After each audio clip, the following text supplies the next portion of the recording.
Alright, Ari here for the United Hour, and we just saw the press conference with Mr. Ralf Rangnick, the new Manchester United boss, the top man.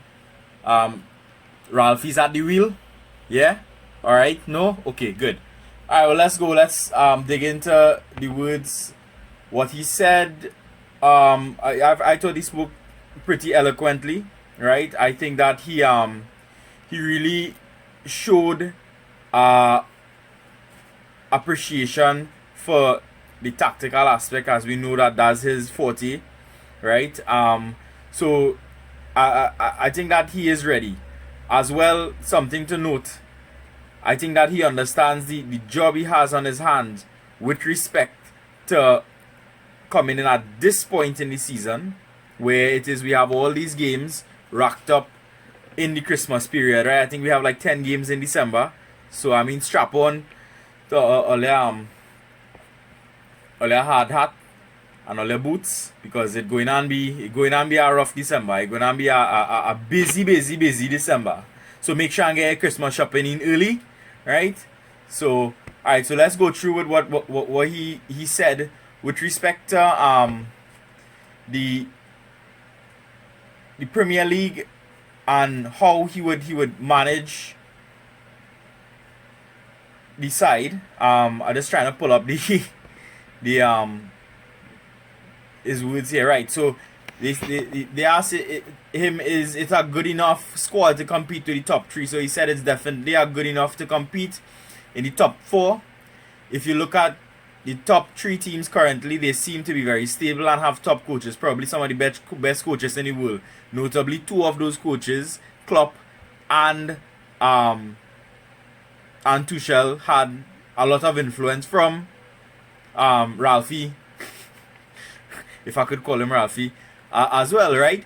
So he went on to say that if you see how they play and how they win games in style, controlling games, this is something we have to develop. When Jurgen came to Liverpool, and the squad he inherited at the time was definitely not a better squad than the one I inherited now at United. So, you know, he understands that the squad that he has is a very, very talented squad, right? And, I mean, the attacking talent we had, he actually mentioned the attacking talent that we have is honestly stellar, right? And we went and we got Varane in the summer.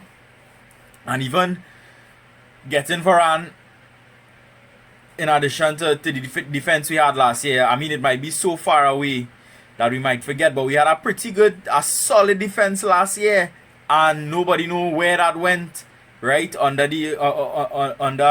Ole.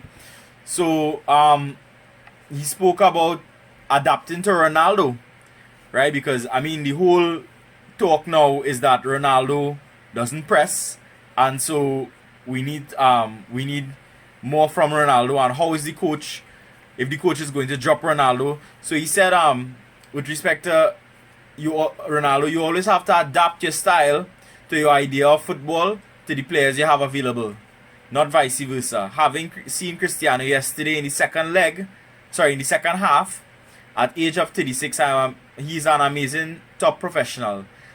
At his age, I've never seen a player who is still at that peak, still that physically fit. He's still a player who can easily make the difference. So yes, it's about how we can develop the whole team, not only Cristiano. We play in the most competitive league in the world, and we need all the players on board.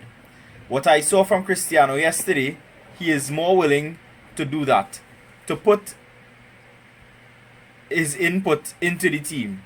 His teammates will have to do the same. So I mean, we see Cristiano pressing and running down the ball yesterday like a man possessed. I remember in that last play where I think it was Bruno was coming up with the ball, and you just see Ronaldo pelting down from the left wing, right? And so those kinds of things we could look forward to seeing that, and seeing the coach implement those things to decide, right? They also asked him a funny question. One of the reporters asked him about Haaland and if he would because we see in the reports where if he gets Haaland, he might get 10 million bonus. I mean, I don't know where that came from or what sense that might make. Um, so he say so he pulled out his book and he was like, well, let me have a look. And he going through his contract and he said, well, okay, well, he will get 10 million for Haaland, 10 million for Mbappe, 10 million for Lewandowski, 10 million for Kimmich. And he was like, no, that's nonsense. There's no clause in the contract relating to that, right? So yeah, so as he probably a bit of a funny man too. I hope we can translate that to the players, right? So they also ask him where he see himself in 2024. Now 2024 will be when he finished this 2-year consultancy that we know he will be here for 6 months or 6.5 months in the coaching role, and then a further 2 years in the consultancy role. So he said, well, alright, in the ideal world we will be in the top 4 regularly, not only that, but playing for titles. This is also something that's in the DNA of the club. It's about winning titles, winning leagues, winning cups, being as successful as you can in the Champions League. This is also an issue for the new year that we're still in the Champions League, and depending on the draw, hopefully we can go further in the competition. So, I mean, I think that he has an appreciation for the ambition he needs to have for this club. I mean, this club is a club that hasn't been up to par since Alex. 9 years now. I mean, for years we used to laugh at Liverpool. Oh, they didn't win a title in 20 years, and in 20 years become 30 years. We almost reached 10 years without a title. This is Manchester United. Like, could we even imagine this when Ferguson retire? This for a club with this stature. I mean, to be fair, it have to have serious problem, not only in the managerial room, but in the boardroom and in the upstairs. And hopefully this is the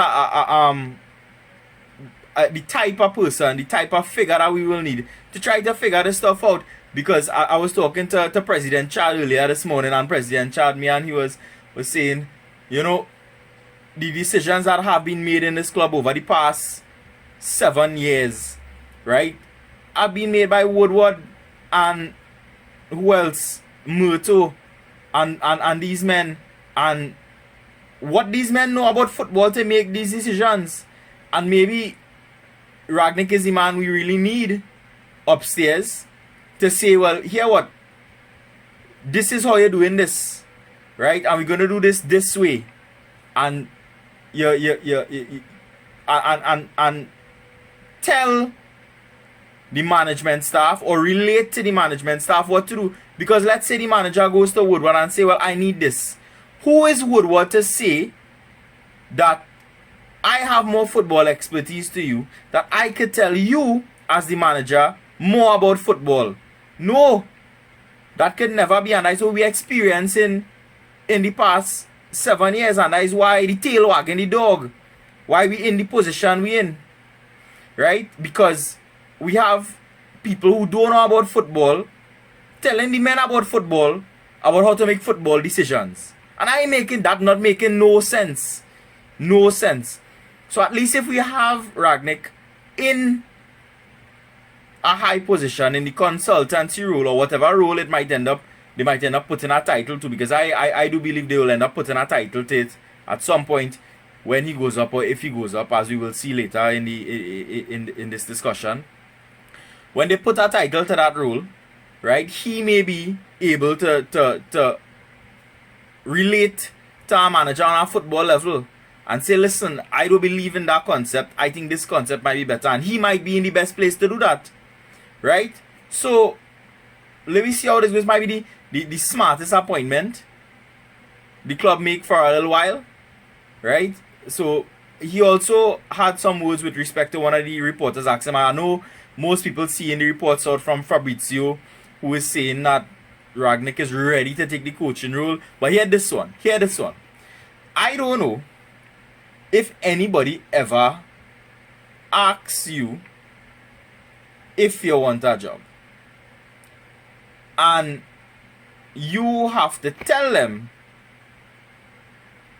that somebody else you rather give somebody else the job. I don't know if that ever happened to you. That you out of your own mind tell them, I not good for this job.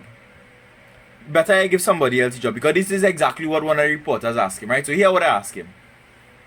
So they said,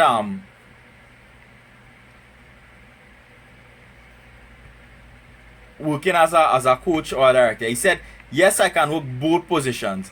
If somebody asks me in which way do you see yourself more, I don't know. Right now, I feel and think that I will very much want to work as a coach, head coach, and team manager for the team. This is what I have done in, I would say, 90% of my 25 years in my career. Right? So it's sounding as if, or he making the noises as if he wouldn't mind staying on as the manager. Hey, if you appreciate what we're doing here at the United Hour, please like, please subscribe, and let's grow this community.